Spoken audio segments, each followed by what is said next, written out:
ఎక్కడున్నా? అర్జెంటుగా అక్క వాళ్ళ మేడ మీదకి రా, మాట్లాడాలి. A few moments later. ఏంటి అర్జెంట్ రమ్మని చెప్పావు? ఇందాకే అమ్మ ఫోన్ చేసింది. ఇంట్లో నాకు సంబంధాలు చూస్తున్నారు. మళ్ళీ సక్సెస్ అవ్వాలంటే నీకు ఖచ్చితంగా జాబ్ రావాలి. ఆయన అలా చెప్పిన తర్వాత వారం రోజుల పాటు కంపెనీల చుట్టూనే తిరిగాడు. తిరిగిన తరువాత చివరికి ఒక కంపెనీ నుండి కాల్ వచ్చింది. May I come in sir? Yes come in. You mister Chandu right? Yes sir. Please visit. Thank you sir. అట్లా కదా ఈ టైం ఏంటంటే?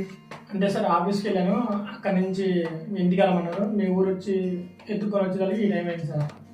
Okay, please give the address. ఏంటి రెజ్యూమ్కి కనీసం అటాచ్మెంట్ కూడా లేదు? చెమటికి ఫైల్ పాడైపోయింది, పడేసి అందుకే నాకు తీసుకున్నాను సార్. Okay, actually